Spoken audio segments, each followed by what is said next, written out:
Point और CPR से related strategy बताने के लिए। तो आज की वीडियो में हम आपको पिवट पॉइंट और सीपीआर की एक कंबाइंड स्ट्रेटजी बताने वाले हैं। तो चलिए इस वीडियो को शुरू करते हैं, लेकिन ध्यान रहे कि ये वीडियो सिर्फ एजुकेशनल पर्पसेस के लिए है। तो अगर आप ट्रेडिंग करते हैं तो अपने रिस्क पर करें और कभी भी लोन लेकर ट्रेडिंग ना करें, क्योंकि इससे आप बहुत बड़ी मुसीबत में पड़ सकते हैं।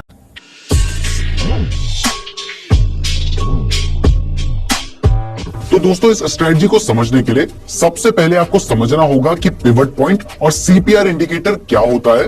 तो पहले मैं आपको पिवट पॉइंट के बारे में बताऊंगा, उसके बाद मैं आपको सीपीआर के बारे में बताऊंगा। तो अगर पिवट पॉइंट की बात करें तो एक्चुअल में ये सिर्फ सपोर्ट और रेजिस्टेंस होते हैं जो कि एक पर्टिकुलर टाइम पीरियड की हाई, लो और क्लोजिंग प्राइस का एवरेज करके निकाले जाते हैं।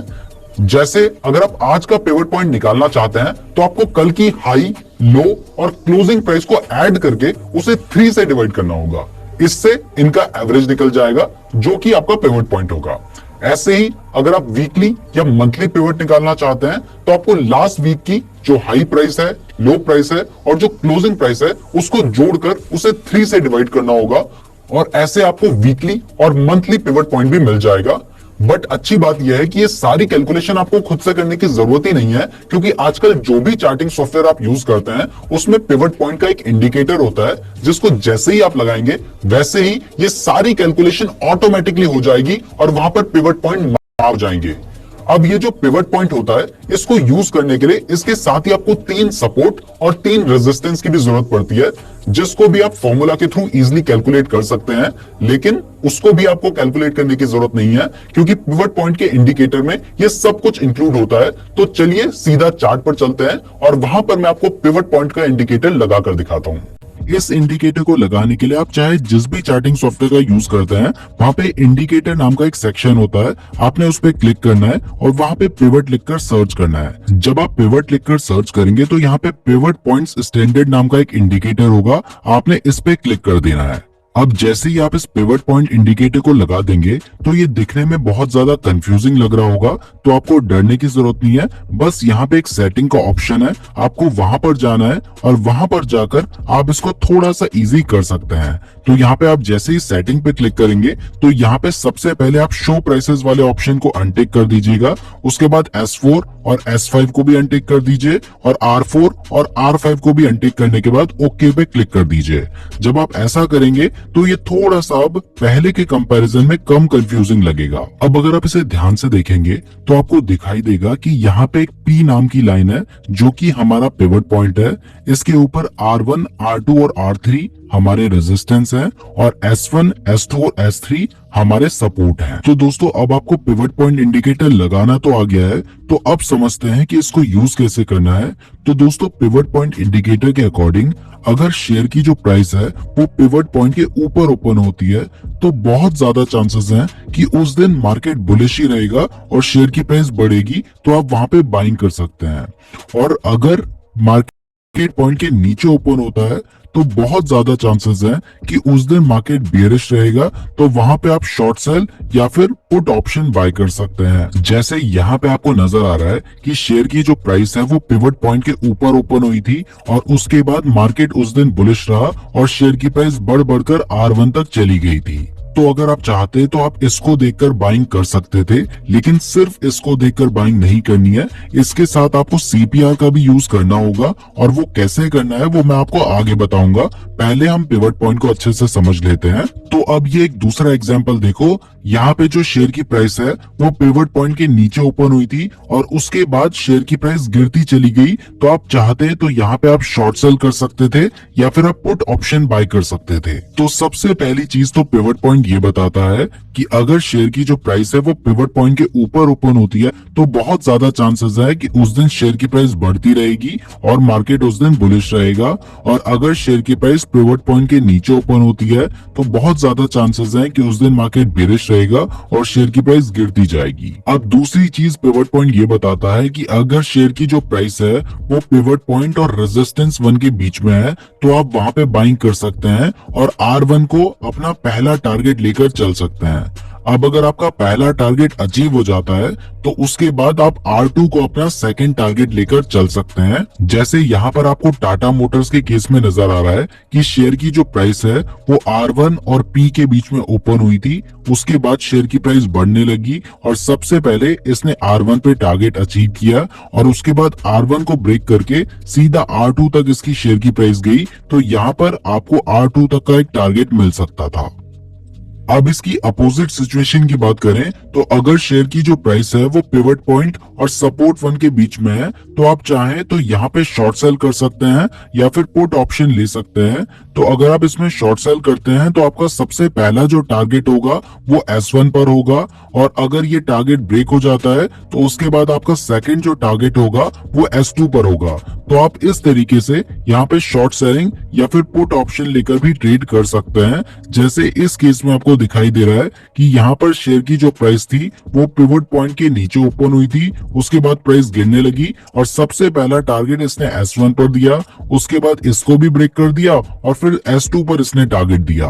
अब थर्ड एक्सप्लेनेशन जो हमें पिवट पॉइंट इंडिकेटर से समझ आता है वो ये है कि अगर कभी शेयर की जो प्राइस है वो R2 से भी ऊपर चली जाती है तो इसका मतलब ये माना जाता है कि अब शेयर ओवरबॉट जोन में जा चुका है और इसके बाद ट्रेंड रिवर्सल हो सकता है। तो जब भी शेयर की प्राइस R2 से भी ऊपर निकल जाती है तो वहां पर आपको बाइंग नहीं करनी होती है, वहां पर बहुत चांसेस होते हैं कि ट्रेंड रिवर्स हो जाएगा। जरूरी नहीं है कि प्राइस R2 को क्रॉस करते ही ट्रेंड रिवर्स हो जाए, कई बार R3 तक भी प्राइस जाती है और इवन R4 तक भी चली जाती है जिसको हमने यहाँ पे हाइड कर रखा है। बट अगर प्राइस R2 के ऊपर चली जाती है तो वहां पर बाय करना रिस्की हो सकता है क्योंकि उसके बाद ट्रेंड रिवर्सल के बहुत ज्यादा चांसेस होते हैं। जैसे इस केस में भी आपको नजर आ रहा है कि यहाँ पर शेयर की जो प्राइस है वो जैसे ही R2 के ऊपर गई उसके बाद थोड़ी देर वो R2 के ऊपर रही और उसके बाद ट्रेंड रिवर्स हो गया और वापस प्राइस गिरकर R1 के पास आ गई। और अगर इसकी अपोजिट सिचुएशन की बात करें तो अगर कभी शेयर की प्राइस S2 के पास तक जाती है यानी सपोर्ट 2 के पास तक जाती है और उसको भी क्रॉस कर देती है तो ये माना जाता है कि स्टॉक ओवर सोल्ड जोन में जा चुका है और इसके बाद यहाँ से ट्रेंड रिवर्स हो सकता है। तो आपको S2 के पास पर पुट ऑप्शन बाय नहीं करना है या फिर शॉर्ट सेल नहीं करना है क्योंकि यहाँ पे ट्रेंड रिवर्सल के बहुत ज्यादा चांसेस होते हैं। जैसे इस केस में भी आपको नजर आ रहा है कि शेयर की जो प्राइस है वो S2 के नीचे जाने के बाद और ज्यादा नीचे नहीं गिरी और वहां से ट्रेंड रिवर्सल हो गया। तो दोस्तों ये तीन चीजें हमें पिवट पॉइंट इंडिकेटर से समझ आती हैं, लेकिन सबसे बड़ी प्रॉब्लम यह है कि अगर आप सिर्फ पिवट पॉइंट इंडिकेटर का यूज करेंगे तो आपको बहुत बार फेक सिग्नल मिलेंगे जिससे आपको बहुत ज्यादा बार लॉस हो जाएगा। जैसे अगर आप ये वाला एग्जांपल देखें तो यहाँ पर शेयर की जो प्राइस थी वो पिवट पॉइंट के ऊपर ओपन हुई थी, तो इस हिसाब से तो यहाँ से शेयर की प्राइस को ऊपर जाना चाहिए था, लेकिन उसके बाद शेयर की प्राइस थोड़ी देर वहीं पे मूव की और उसके बाद वापस नीचे आ गई। तो इस केस में अगर आपने बाइंग की होती तो आपको लॉस हो गया होता। और ऐसा सिर्फ एक एग्जांपल नहीं है, ऐसे बहुत सारे एग्जांपल है। जैसे यहाँ पर भी शेयर की प्राइस पिवट पॉइंट के नीचे ओपन हुई थी तो इस हिसाब से तो प्राइस को और नीचे जाना चाहिए था, लेकिन प्राइस वापस ऊपर चली गई और पिवट पॉइंट के आसपास ही मूव करती रही। तो अगर इस केस में भी आपने सेल किया होता तो आपको यहाँ पर भी लॉस हो जाता। तो अगर आप सिर्फ पिवट पॉइंट इंडिकेटर का यूज करेंगे तो ऐसे में आपको बहुत बार फेक सिग्नल देखने को मिलेंगे जिससे आपको बार बार लॉस होता रहेगा। इसलिए आपको सिर्फ पिवट पॉइंट इंडिकेटर का यूज नहीं करना है, आप या तो इसके साथ प्राइस एक्शन का यूज करें, कैंडलस्टिक पैटर्न का यूज करें, चार्ट पैटर्न का यूज करें, और अगर उनका यूज नहीं कर सकते या फिर नहीं करना चाहते तो फिर आप इसके साथ CPR का यूज कर सकते हैं। तो चलिए अब CPR के बारे में। तो दोस्तों CPR की फुल फॉर्म होती है सेंट्रल पिवट रेंज, और ये जो CPR है ये 3 लाइन से मिलकर बनता है, जिसमें जो बीच वाली लाइन होती है इसको सेंट्रल पिवट कहा जाता है या फिर सिंपली हम इसे पिवट कह सकते हैं। और ये वही सेम पिवट है जो कि पिवट पॉइंट इंडिकेटर में भी यूज किया जाता है। इसके जो ऊपर वाली लाइन होती है उसको TC यानी टॉप सेंट्रल पिवट, और जो नीचे वाली लाइन है उसको BC यानी बॉटम सेंट्रल पिवट कहा जाता है। अब ये एक ऐसा इंडिकेटर है जो कि आपको ज्यादातर चार्टिंग सॉफ्टवेयर पर देखने को नहीं मिलेगा। इवन ट्रेडिंग व्यू की वेबसाइट पे भी ये इंडिकेटर आपको डायरेक्टली देखने को नहीं मिलता है, बल्कि कुछ जो कम्युनिटी स्क्रिप्ट्स होती है वहां पर ये इंडिकेटर हमें देखने को मिलता है। तो इस इंडिकेटर को लगाने के लिए आपको सबसे पहले इंडिकेटर वाले सेक्शन में जाना होगा और यहाँ पर जाकर आपको लिखना होगा CPR। जब आप ये लिखेंगे तो आपको दिखाई देगा कि ये जो कम्युनिटी स्क्रिप्ट्स हैं, यहाँ पर आपको ये इंडिकेटर देखने को मिल रहा है। यहाँ पे बहुत सारे लोगों ने इस इंडिकेटर को बना रखा है। आप चाहें तो इसमें से किसी को भी चूज कर सकते हैं, लेकिन इसमें से कुछ सही से काम नहीं करते हैं। तो हमने जब रिसर्च की तो हमें दिखाई दिया कि ये जो CPR विद पिवोट लेवल्स और CPR बाय KGS वाला इंडिकेटर है, ये सही से काम कर रहा था। तो अगर आप इस इंडिकेटर को लगाना चाहते हैं तो आपको सिंपली इस पे क्लिक कर देना है।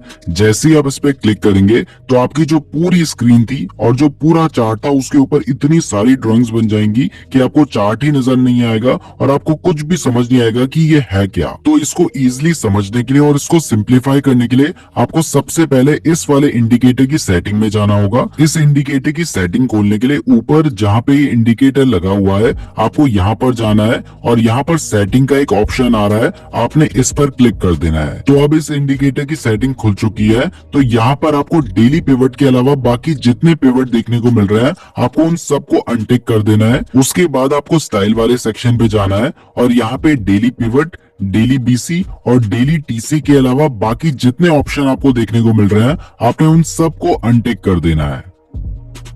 इसके बाद जैसे ही आप ओके पर क्लिक करेंगे तो यहाँ पर आपको CPR की सिर्फ 3 ही लाइनें देखने को मिलेंगी, जिसके बारे में मैंने आपको बताया है कि इसमें जो ऊपर वाली लाइन होती है उसको कहा जाता है टॉप सेंट्रल यानी TC, जो नीचे वाली लाइन होती है उसको कहा जाता है BC यानी बॉटम सेंट्रल, और जो बीच वाली लाइन होती है वो पिवट होता है। तो पहली चीज जो CPR हमें बताता है वो ये है कि अगर इसकी जो तीनों लाइन है उनके बीच में गैप है, जैसे यहाँ पे आपको दिखाई दे रहा है इसकी जो तीनों लाइन थी उनके बीच में गैप है, तभी ये तीनों लाइनें आपको प्रॉपर्ली नजर आ रही हैं। तो उस दिन मार्केट साइडवेज रहेगा, मतलब ना मार्केट बहुत ज्यादा ऊपर जाएगा ना बहुत ज्यादा नीचे जाएगा। तो अगर आप ऐसे में बाइंग या सेलिंग करेंगे तो आपको लॉस होने के चांसेस ज्यादा होंगे, इसलिए आपको साइडवेज मार्केट में ट्रेडिंग नहीं करनी चाहिए। तो अगर इस वाले केस में आप देखेंगे तो यहाँ पर जो शेयर की प्राइस थी वो पिवट के नीचे ओपन हुई थी, तो इस हिसाब से तो यहाँ से शेयर की प्राइस को गिर जाना चाहिए था। और अगर आप सिर्फ पिवट इंडिकेटर को देख रहे होते तो आप यहाँ पे शायद शॉर्ट सेल कर देते या फिर पुट ऑप्शन ले लेते। लेकिन जब आपने CPR लगाया तो आपको दिखाई दिया कि अरे भाई यहाँ पे तो तीनों लाइनों के बीच में डिफरेंस है, इसका मतलब आज जो शेयर है वो साइडवेज रह सकता है। तो ऐसे केस में आप यहाँ पर ट्रेड नहीं लेते और आप इस फेक सिग्नल से बच जाते। ऐसे ही इस केस में भी आपको दिखाई दे रहा है कि शेयर की जो प्राइस है वो पिवट पॉइंट के ऊपर ओपन हुई थी, तो पिवट पॉइंट इंडिकेटर के अकॉर्डिंग तो यहाँ से शेयर की प्राइस को बढ़ना चाहिए था। लेकिन CPR में आपको दिखाई दे रहा है कि इन तीनों लाइनों के बीच में गैप है, इसका मतलब है कि आज मार्केट साइडवेज रह सकता है। और जैसा हमने सोचा था बिल्कुल वैसा ही हुआ, मार्केट साइडवेज रहा। तो जब भी ऐसा होता है तब आपको इस स्ट्रेटजी के अकॉर्डिंग ट्रेड नहीं लेना है। अब दूसरी चीज जो हमें CPR इंडिकेटर बताता है वो ये है कि अगर ये जो तीनों लाइन है ये एक दूसरे के बहुत ज्यादा क्लोज आ जाती हैं, कई बार तो इतनी क्लोज आती हैं कि ये तीनों लाइन एक ही लाइन जैसी नजर आती हैं, तो जब भी ऐसा होता है उस दिन मार्केट ट्रेंड में रहता है, या तो अप ट्रेंड में रहेगा या तो डाउन ट्रेंड में रहेगा। जैसे इस केस में आपको दिखाई दे रहा है कि जो शेयर की प्राइस है वो पिवट पॉइंट के नीचे ओपन हुई थी और यहाँ पर CPR की तीनों लाइनें एक दूसरे के बहुत ज्यादा क्लोज हैं, तो आप चाहते हैं तो यहाँ पे ट्रेड ले सकते थे। तो अगर आपने यहाँ पे शॉर्ट सेल किया होता तो उसके बाद शेयर की प्राइस गिरती गई, उसने सबसे पहले फर्स्ट सपोर्ट को तोड़ा और उसके बाद शेयर की प्राइस सेकंड सपोर्ट तक गई थी, तो आप अपना टारगेट S2 पर रख सकते थे। अब इसका एक दूसरा एग्जांपल देखें तो यहाँ पे आपको दिखाई दे रहा है कि शेयर की जो प्राइस है वो पिवट पॉइंट के ऊपर ओपन हुई थी, इवन R1 के पास ओपन हुई थी। तो आप चाहते तो आप यहाँ पर कॉल पोजीशन ले सकते थे और उसके बाद शेयर की जो प्राइस थी वो R2 तक गई, तो आप अपना टारगेट R2 पे रख सकते थे। क्योंकि मैंने आपको बताया है कि R2 से ऊपर अगर कभी शेयर की प्राइस जाती है तो ये माना जाता है कि स्टॉक ओवरबॉट जोन में आ चुका है और उसके बाद ट्रेंड रिवर्स हो सकता है। और आपने देखा कि जैसे ही प्राइस R2 के थोड़ा ऊपर गई उसके बाद ट्रेंड रिवर्स होने लग गया।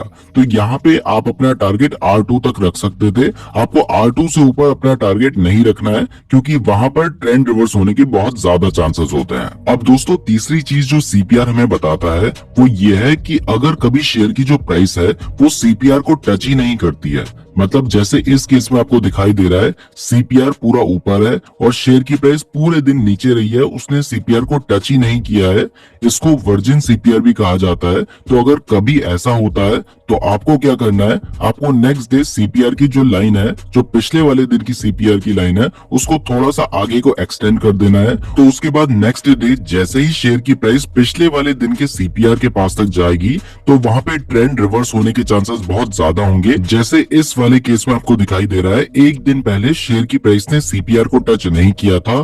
तो अगर इस लाइन को हम थोड़ा सा आगे एक्सटेंड कर देते, तो हमें दिखाई देता है कि जैसे ही शेयर की प्राइस नेक्स्ट डे पिछले वाले दिन के सीपीआर के पास तक गई, तो वहां से ट्रेंड रिवर्स हो गया। और ऐसा इसलिए होता है क्योंकि ये एक बहुत स्ट्रॉन्ग रेजिस्टेंस की तरह काम करता है। तो आप इस केस में चाहे तो शॉर्ट सेल कर सकते हैं या फिर पुट ऑप्शन ले सकते हैं। अब दोस्तों, आज के केस में भी आपको दिखाई दे रहा है कि शेयर की जो प्राइस है उसने सीपीआर को टच ही नहीं किया और ये एक वर्जिन सीपीआर हो गया।